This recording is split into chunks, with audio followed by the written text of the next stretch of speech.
Hi, my name is Anabel Romero-Juarez, and I am a doctoral student at the EDD Online School of Education at Baylor University. The name of my study is a phenomenological study describing the experiences of deferred action for childhood arrivals, DACA, and undocumented students as they navigate college enrollment.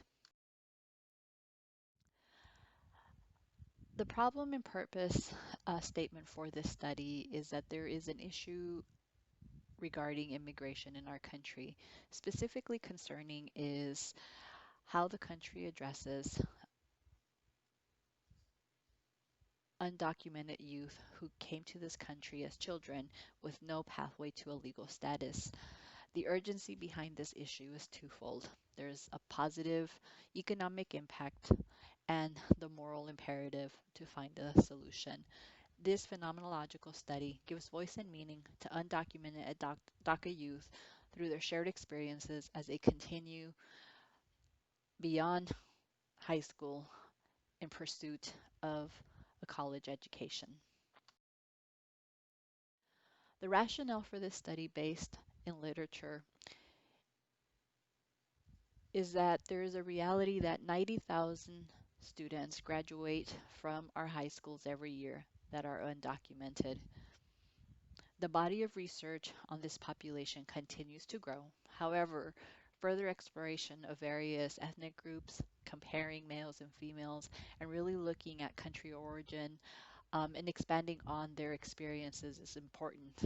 One aspect that is important to this specific population is that they are hard to reach, hard to find because of the nature of their legal status.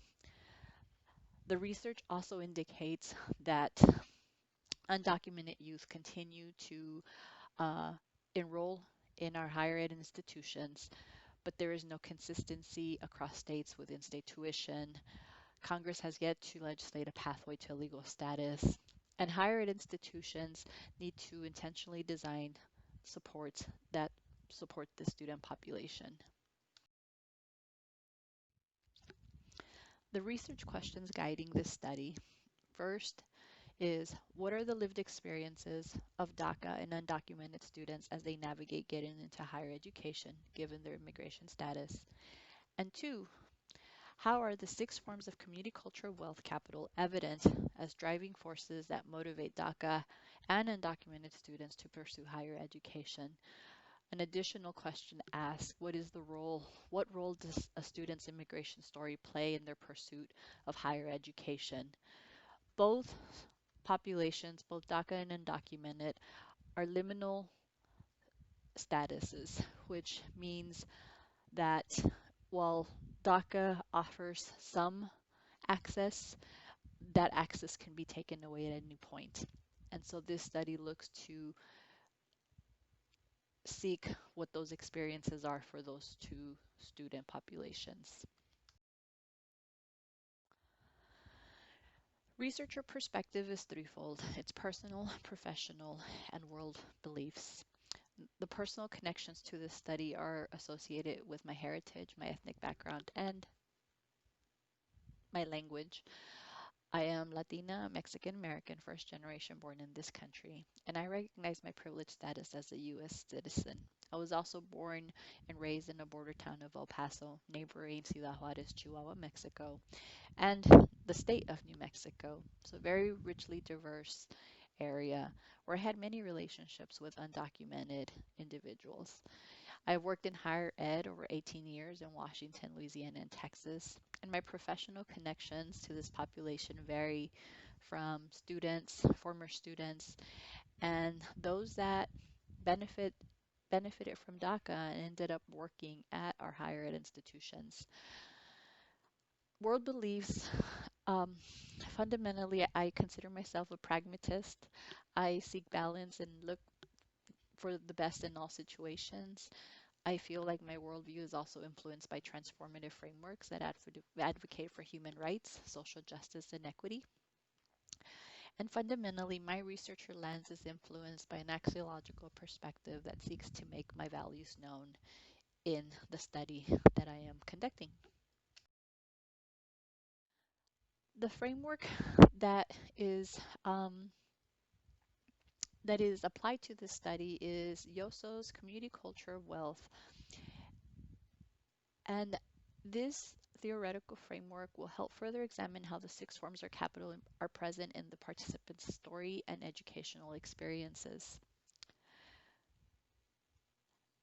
Cultural capital of wealth is a step away from a deficit approach to understanding and explaining undocumented youth, and really trying to look at these experiences through a positive lens by looking to see if the aspirational, linguistic, familial, social, navigational, and resistance forms of community cultural wealth is evident in these students' experiences. The methodology, phenomenology is a science of phenomena, and it looks to describe the lived experiences without preconceptions or theoretical notions. The aim of phenomenology is a rigorous and unbiased study of things as they appear, and really describing that experience. In this study, I did apply purposeful sampling to identify the location, which will be Dallas County. Participants will be selected applying snowball sampling because, again, of their hidden and hard to reach nature. Uh, Data collection will be conducted through semi-structured interviews via Zoom. The data analysis will occur through practice of phenomenological reflection and a deliberate six-step process of thematic analysis. Broad ethical considerations address protection of participants and disclosure of all the findings. This study is important in a personal and professional um, way that I hope that this study will offer insight into these students' lives and how higher ed institutions can do better to help them navigate a journey that is already difficult given the political environment that we're living in this country today. Thank you.